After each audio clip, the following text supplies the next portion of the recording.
Hey peeps, hope y'all are doing well. After 25 years of ministry, I finally figured out how to get videos and sermons shorter, which is do it in sub-freezing temperature. So I'll try to keep this short for you and for me. Sunday I mentioned a concept called an inner circle. And I wanted to go into a little more detail on this so that you better understand why. Jesus had three groups of people in his life. He had the crowds. Anybody, anywhere could connect with him. Many were healed, personal interaction, anybody, everybody, right? We have that too. That's just our lives, everyday lives as we go out to a store, we're in a restaurant, whatever, we're coming into contact with all kinds of people, sometimes very different than we are. It reminds us that it's not about us, right? There's a diversity in that group. The second group of people is disciples. So the first group is more like what we do in corporate worship, anybody, anytime, right? Second group, being more like the disciples, would be those who are committed to Jesus' vision and committed to Jesus. We're going to follow Jesus. We're a team, right? And so in our setting, that would be more like our community groups. These are people who are committed, who meet on a regular basis, who care about one another and are headed in the same direction, right? But there's a third group that doesn't get talked about very often, which is Jesus' inner circle. Peter, James, John. And with this smaller group is where we find in Scripture the Transfiguration. I don't know if you realize this, but the Transfiguration was only before his inner circle. It wasn't even before all of his disciples. And the Transfiguration is where Jesus reveals who he truly is, his full glory, right?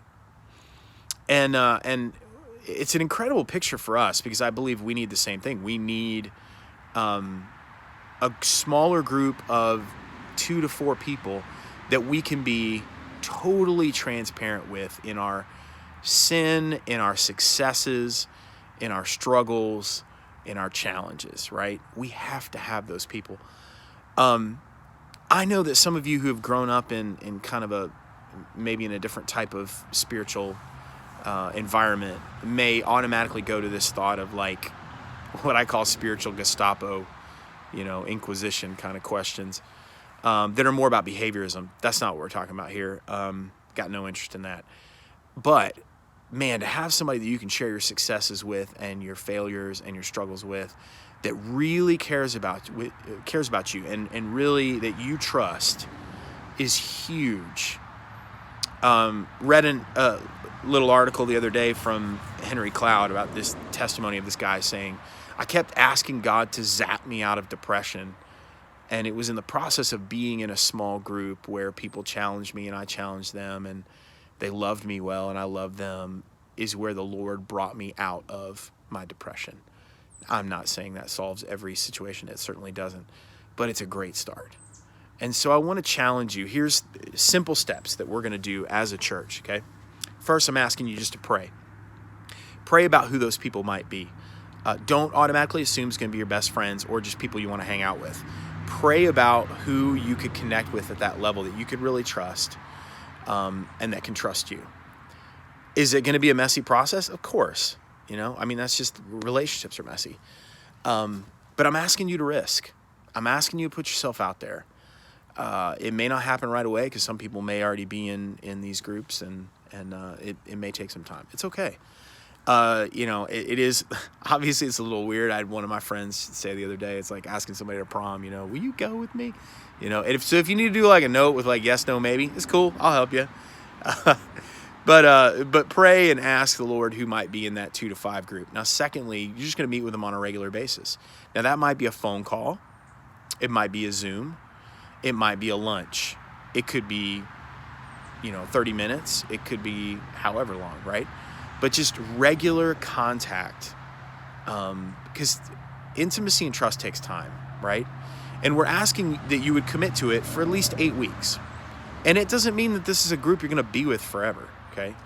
But for 8 weeks, I'm asking you to get to know 2 to 5 people, preferably 2 to 4, that you could share with, that you could, and you're not going to jump straight into the deep end. It's okay. Just start with connection. And really all we're asking is that you start with 2 questions, and you don't even have to ask them formally, but here's the gist of what we're talking about.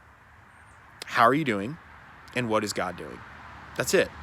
Discussion around how are you doing, what is God doing? It may be around a workout, it may be at a lunch, it may be through a phone call, whatever, right? But those 2 things.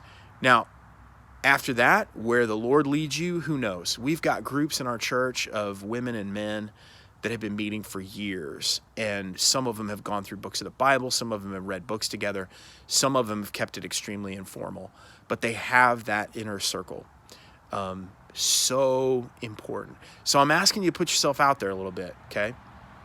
And if you struggle with connecting with some folks, you've tried and you've struggled with connecting, I know that's difficult, but Yvette, Steve Camp, and Debbie Dart, Steve is our men's minister, Debbie is our women's minister, would be glad to help you connect in those smaller groups. So we would love for you guys to pray and ask the Lord who you need to be with, because that is a personal thing. But if you need help with it, we'd be glad to help you. But again, I'll be putting more information out. I'll be sending it through community groups.